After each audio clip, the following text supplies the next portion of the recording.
दोस्तों, पाकिस्तान देश को भौगोलिक रूप से एशिया महाद्वीप का तिराहा भी कहा जाता है, क्योंकि यहाँ से दक्षिण एशिया, मध्य एशिया और मिडिल ईस्ट तीनों की सीमाएं लगती है। और इसी कारण यहाँ की संस्कृति, व्यापार और इतिहास में ज़बरदस्त विविधता देखने को मिलती है, डाइवर्सिटी देखने को मिलती है। पंजाबी, सिंधी, पहाड़ी, पख्तून, बलोची, इस टाइप के कल्चर आपको पाकिस्तान में देखने को मिलते हैं। पाकिस्तान का क्षेत्रफल लगभग 7,96,095 वर्ग किलोमीटर है और इस क्षेत्रफल के साथ पाकिस्तान दुनिया का 33वां सबसे बड़ा देश है। ये बाकी का क्षेत्रफल जो आपको नजर आ रहा है लगभग 85,000 वर्ग किलोमीटर का, ये पीओके और गिलगित बाल्टिस्तान जो कि लद्दाख का हिस्सा है उसका क्षेत्रफल है। दोस्तों, भारत क्षेत्रफल के लिहाज से पाकिस्तान से लगभग 4 गुना ज्यादा बड़ा है। और अगर आप स्थिति की बात करोगे तो पाकिस्तान के अक्षांश लगभग 23 डिग्री नॉर्थ से लेके 37.5 डिग्री नॉर्थ तक जाते हैं और देशांतर यानी कि लॉन्गिट्यूड जो है वो 61 डिग्री ईस्ट से लेके 78 डिग्री ईस्ट तक जाती है। यानी कि पाकिस्तान ट्रॉपिकल रीजन यानी कि उष्णकटिबंधीय क्षेत्र से बिल्कुल ऊपर ही है, हल्का सा ही ऊपर है।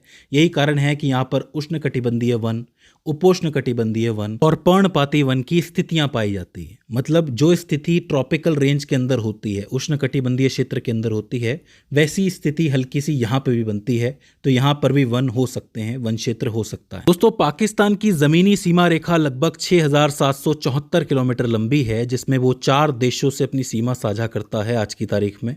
इसमें एक भारत है, ईरान है, अफगानिस्तान है और साथ ही चीन भी है। चीन की सीमा गिलगित बाल्टिस्तान के साथ लगती है जो कि पीओके का हिस्सा है। यही कारण है कि चीन की सीमा पाकिस्तान से लगती है। अब अगर हम पाकिस्तान के प्रांत और प्रशासनिक क्षेत्रों के बारे में बात करें यानी कि एडमिनिस्ट्रेटिव यूनिट्स के बारे में बात करें तो इसको 4 प्रशासनिक प्रांतों में बांटा गया है।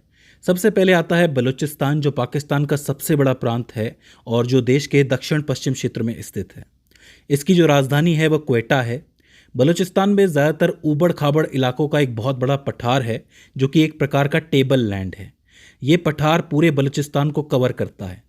इस पठार की ऊंचाई लगभग 600 से 3,010 मीटर तक जाती है और इस पठार में ही कुछ पर्वत श्रृंखलाएं हैं जो पूरे बलूचिस्तान और इस पठार को घाटियों में बांट देती है। बलूचिस्तान में कुछ एक पहाड़ी क्षेत्रों की वजह से जो जलवायु है वो थोड़ी शुष्क है यानी कि सूखी हुई है। बाकी कुछ एक जगहों पर बारिश जरूर होती है।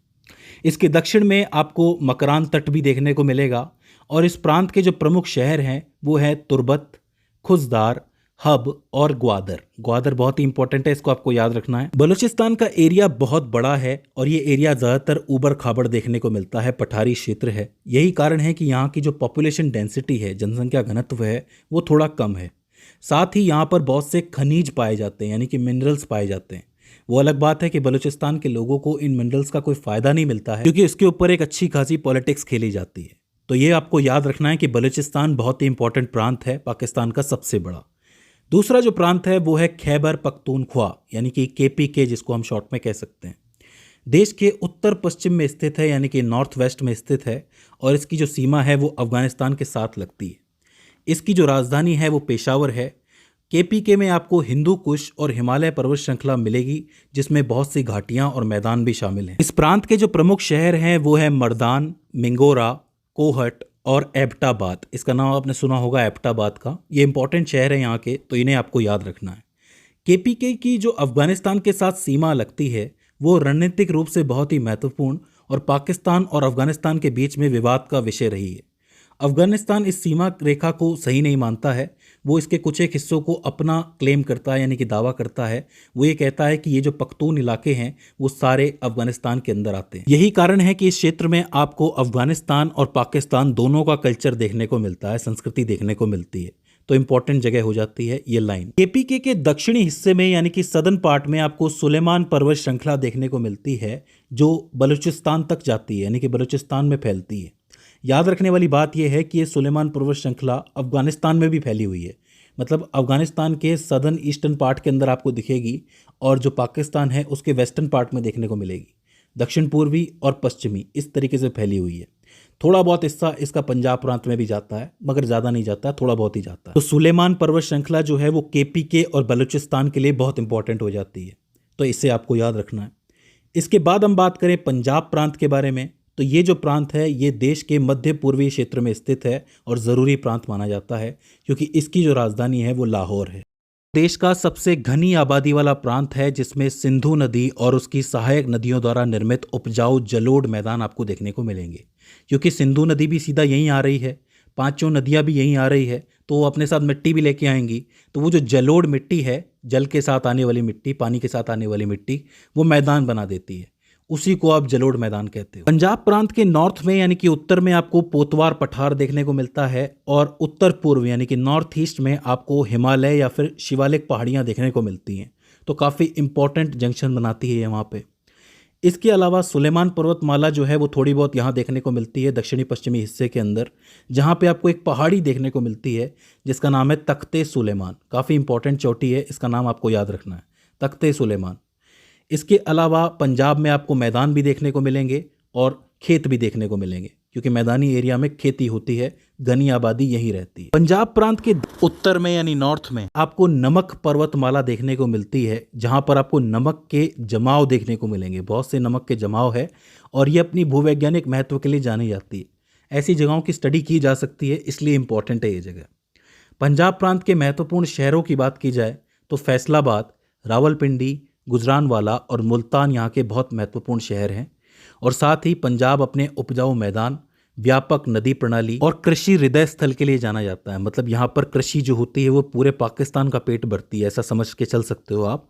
तो ये बहुत इंपॉर्टेंट हो जाता है, इसीलिए यहाँ पर घनी आबादी रहती है। इसके बाद आखिर में जो चौथा प्रांत आता है वो है सिंध प्रांत। सिंध प्रांत जो है वो देश के दक्षिण पूर्वी हिस्से में स्थित है, जो सिंधी लोगों का ऐतिहासिक घर माना जाता है। इसकी जो राजधानी है वो कराची है। जी हाँ, कराची का नंबर आ गया है। सिंध प्रांत में आपको ज्यादातर सिंधु नदी के जलोढ़ मैदान दिखेंगे। पूर्व में थार रेगिस्तान दिखेगा यानी कि ईस्ट में, और वेस्ट में पश्चिम में आपको किरथर पर्वतमाला दिखेगी। सिंध में जो किरथर पर्वतमाला है, इसकी सबसे ऊंची चोटी जरदक पीक है। याद रखना, जरदक पीक। इसका मतलब एक ही प्रांत में जलोढ़ मैदान भी है, ईस्ट में रेगिस्तान भी है और वेस्ट में पर्वतमाला भी है। इंपॉर्टेंट है। इसके प्रमुख शहरों की बात की जाए तो हैदराबाद, सुक्कुर जिसको सक्कर भी कहते हैं, जेको खटी आयो खैर सा, और लरकाना। लरकाना भी एक इंपॉर्टेंट शहर है यहाँ पे, तो इससे आपको याद रखना है, हैदराबाद, सुक्कुर और लरकाना। सिंध प्रांत की जो सबसे इंपॉर्टेंट जगह है वो उसकी तटीय स्थिति है, यानी कि अरब सागर के साथ इसकी सीमा लगती है। और यहीं पर आपका कराची भी है, जहाँ पर बना हुआ है कराची पोर्ट, यानी कि कराची का बंदरगाह।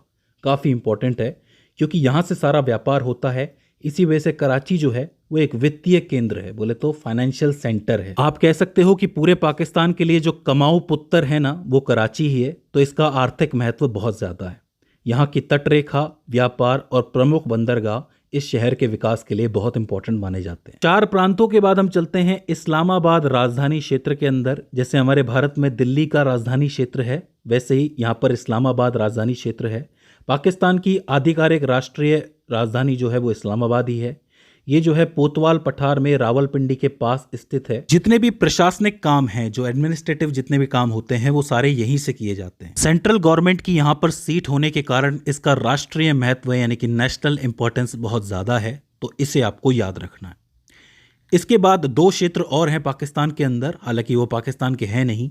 उसे हम कहते हैं पाकिस्तान द्वारा अवैध रूप से कब्जाए गए क्षेत्र, illegally occupied regions by Pakistan, जिसमें आपका पीओके भी आ जाता है और गिलगित बाल्टिस्तान भी आता है। गिलगित बाल्टिस्तान जो है वो लद्दाख केंद्रीय शासित प्रदेश का हिस्सा है, तो इसको आप पाकिस्तान ऑक्यूपाइड लद्दाख भी कह सकते हो आज के भारत के नक्शे के हिसाब से। अगर आप इनके नक्शों के बारे में जानना चाहते हैं तो ये वीडियो ज़रूर देखिएगा। मैंने इसके अंदर ज़िलों के बारे में, नदियों के बारे में ठीक तरीके से जानकारी दे रखी है, तो ये वीडियो आपके लिए ज़रूर हेल्पफुल साबित होगी। इसके बाद अगर पाकिस्तान के पोर्ट्स के बारे में बात करें, जिसको हम बंदरगाह भी कहते हैं, तो पाकिस्तान में 5 इंपॉर्टेंट पोर्ट्स हैं, जिसमें सबसे पहले आता है कराची पोर्ट, जो कि सिंध में बना हुआ है, कराची के अंदर। ये पाकिस्तान का सबसे व्यस्त बंदरगाह कहा जाता है, क्योंकि पाकिस्तान में जितनी भी शिपिंग होती है, शिपमेंट होती है, उसका ज़्यादातर हिस्सा यहीं पर होता है, मतलब यहीं से शिप किया जाता है।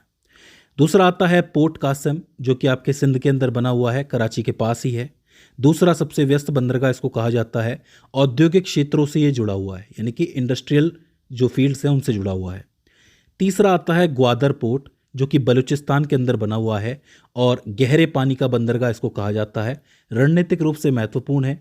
चीन पाकिस्तान आर्थिक गलियारे का इसको हिस्सा कहा जाता है। सीपैक जिसको आप कहते हो, उसी का हिस्सा है ग्वादर पोर्ट, तो इसे आपको याद रखना है।